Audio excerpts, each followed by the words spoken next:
Today's video is brought to you by War Thunder. So you wake up in 1270 in the Northern Kingdoms, a collection of human realms locked in constant war with each other, and the massive Nilfgaardian Empire to the south.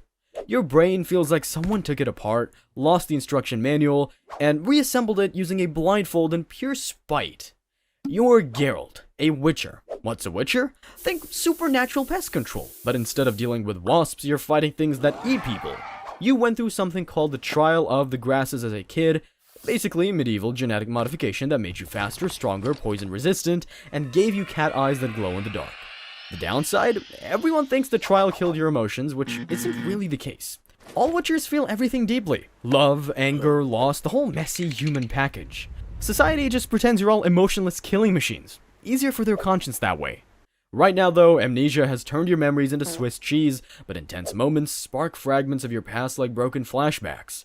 Currently, you're at Kaer, an ancient mountain fortress where witches train, and right now it's home to basically the last wolf school witchers alive. There is Vizima, your mentor and closest thing to a father figure. Old, gruff, and the only reason you know which end of a sword to hold. Your brothers, Eskel and Lambert, are here too, fellow witchers who share your tragic backstory of childhood mutation. And there's Triss Marigold, a sorceress with red hair who keeps giving you meaningful looks, waiting for that recognition that just isn't coming.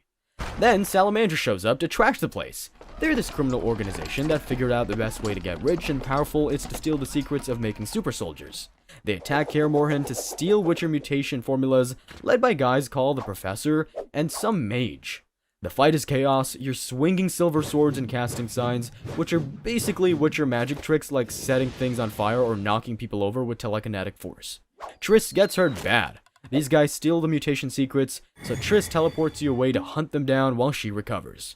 Your goal? Find Salamandra and stop them from creating an army of bootleg witchers.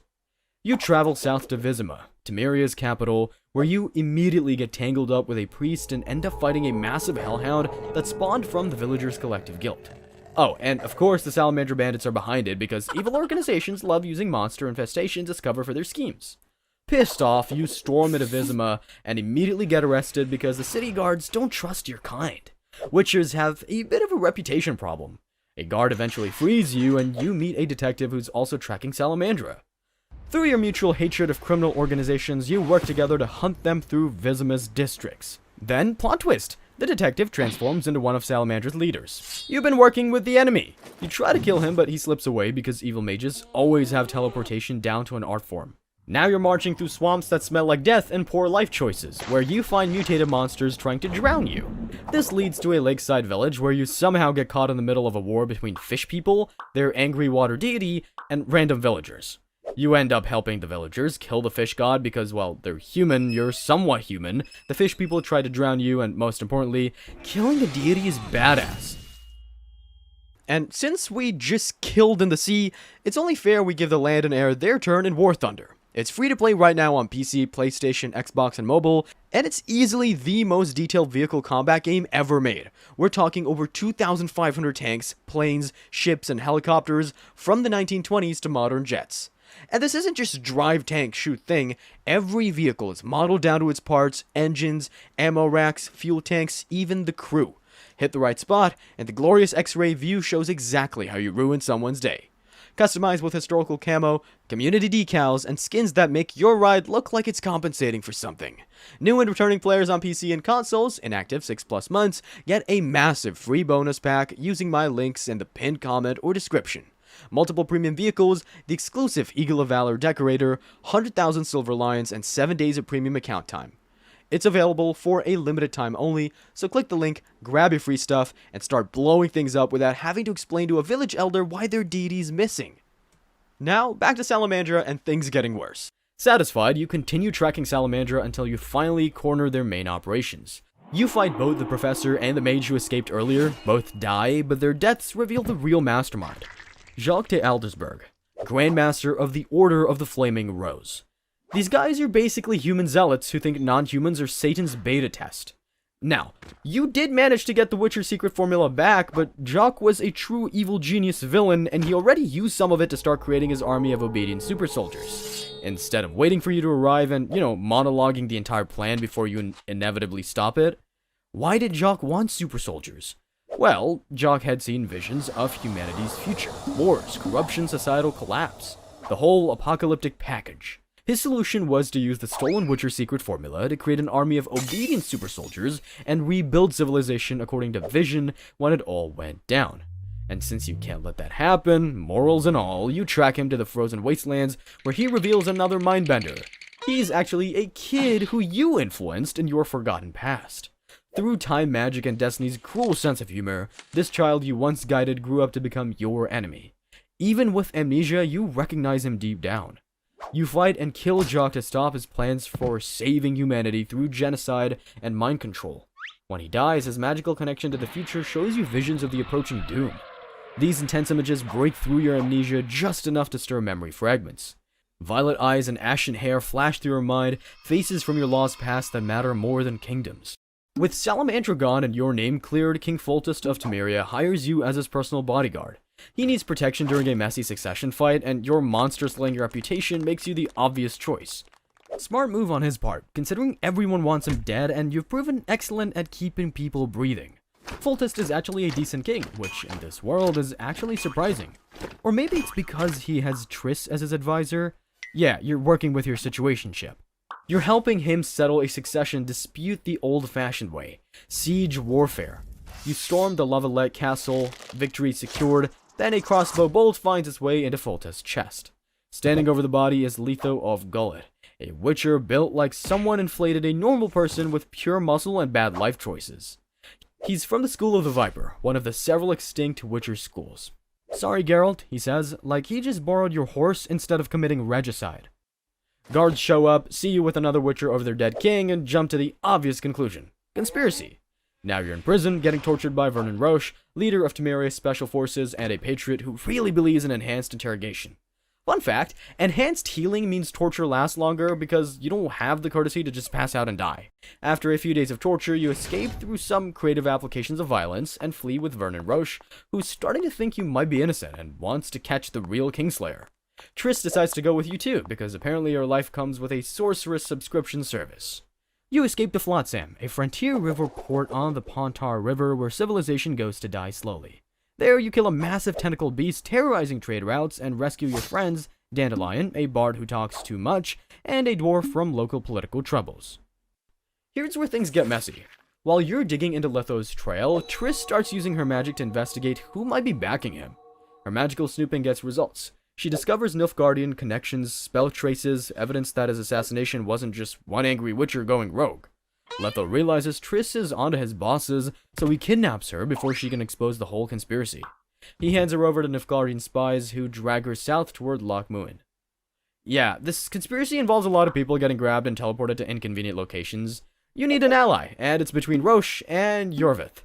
Roche offers military connections and official channels to track Letho through Temerian soldiers and contacts. Yorvith, a scarred elven commander, offers non-human underground networks while dodging human armies who want you dead. You pick Roche. His military connections give you the best shot of finding both Letho and Triss, plus clearing your name works better through official channels than rebel networks.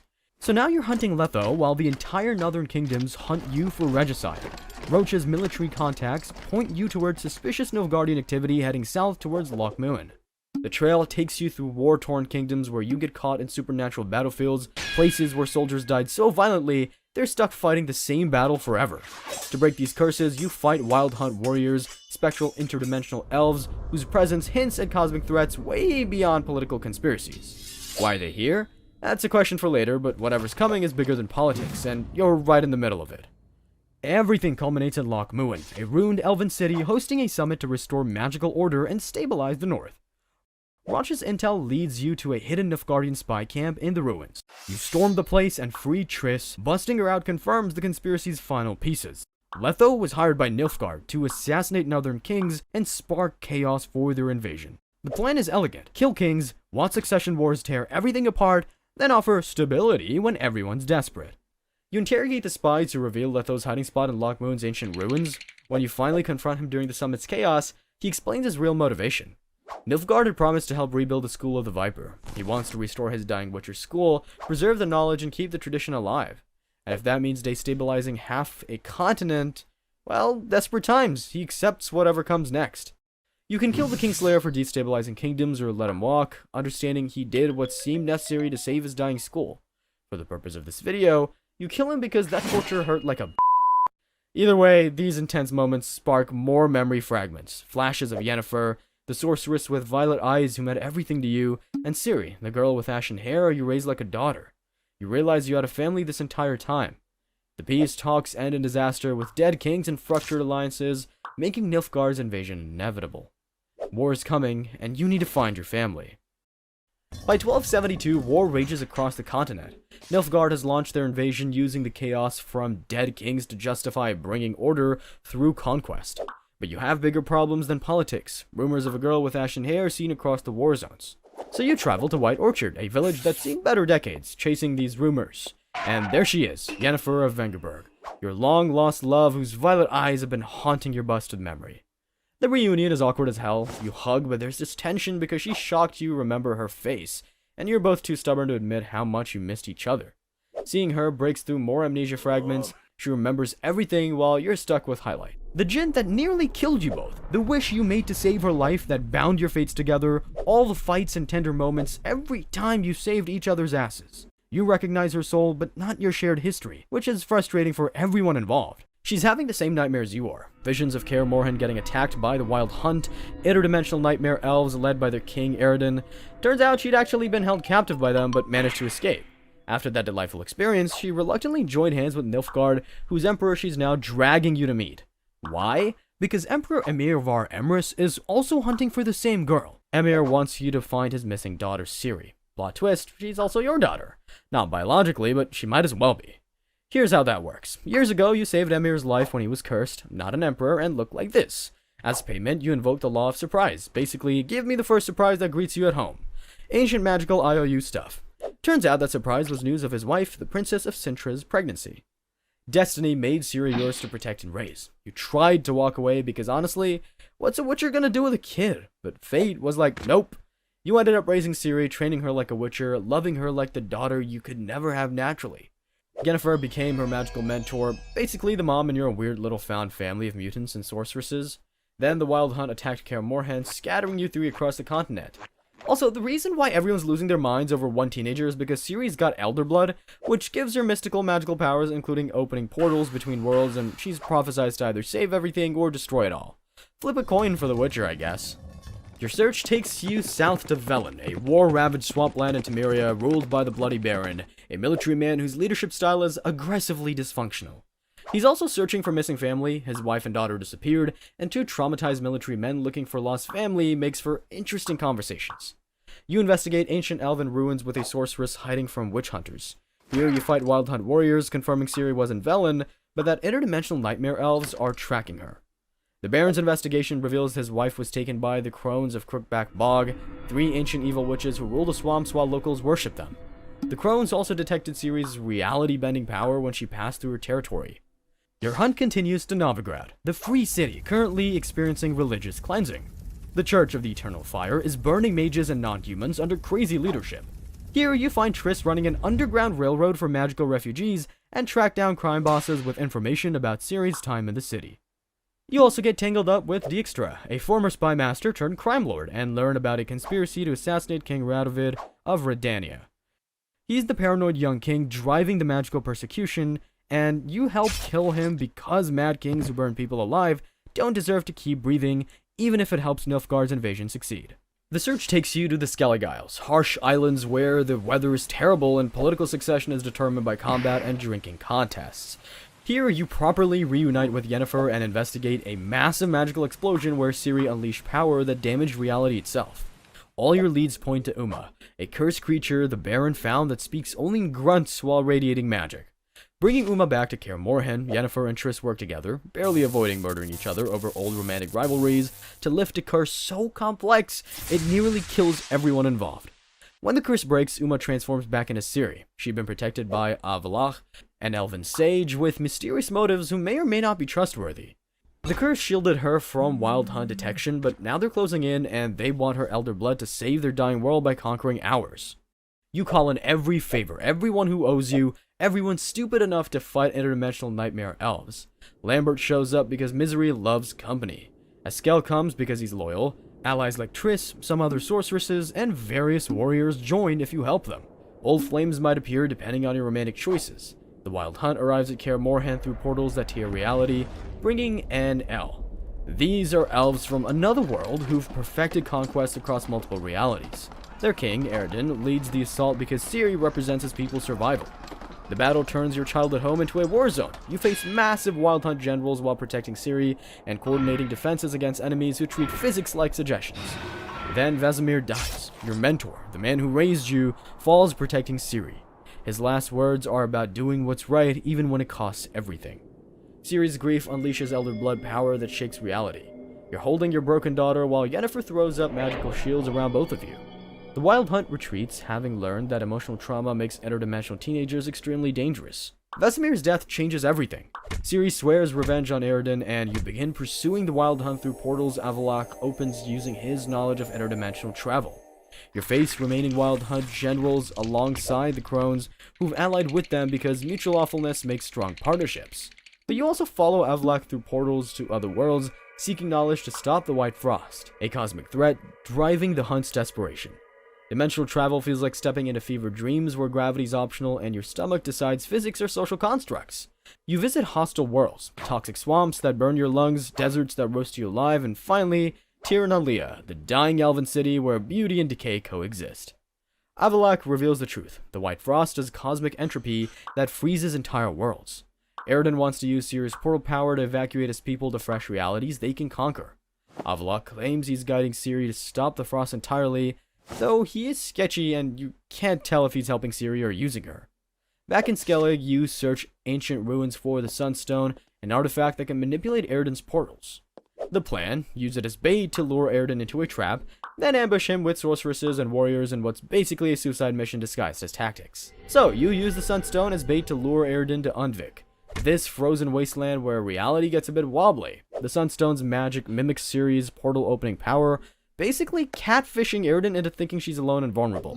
The trap works beautifully. He shows up expecting to find defenseless teenage Ciri and instead finds you pissed off with decades of experience making things stop existing. The final battle happens on shifting ice that reflects glimpses of other dimensions, because interdimensional warfare is weird like that. After a duel that makes the island shake, your silver sword finally finds Eredin's chest. But when you get maybe 10 seconds to feel good before the universe delivers its next problem, the White Frost is here. Not coming, here. You and Yennefer exchange that look parents do, that one that says your kid's about to do something brave and stupid and there's nothing you can do to stop her. Ciri looks at approaching cosmic doom and decides she's handling this herself.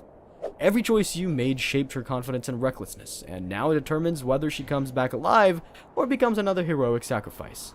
If you guided her well, took her to see important places, let her make her own choices, told her she didn't need to prove herself, refused payment because she's your daughter, not a contract, she goes into that cosmic storm and comes back changed but alive. If you tried too hard to protect her or didn't believe in her strength, well, the universe doesn't grade on good intentions. Maybe she stops the White Frost, but decides staying costs too much. Maybe she becomes Empress if political conditions align. Maybe she disappears into the multiverse finding her own path. Your earlier choices ripple through everything. Political outcomes, how you handled various allies determines who's alive to see salvation. Romance conversations decide whether you retire together or end up alone. The monsters are still out there, the contracts still need fulfilling, and somewhere, in whatever ending you earned, the people you love are living with the consequences of everything you taught them about being human in a world full of monsters. The story ends, but the path continues. Always. Big thanks again to War Thunder for sponsoring this video. Play free right now on PC, PlayStation, Xbox, or mobile using my links in the pinned comment or description. If you're new or returning after 6 months, grab your massive bonus pack on PC or console, premium vehicles, the Eagle of Valor decorator, 100,000 silver lions, and 7 days premium. It's for a limited time, so grab it now before the next monster contract drags you halfway across the continent.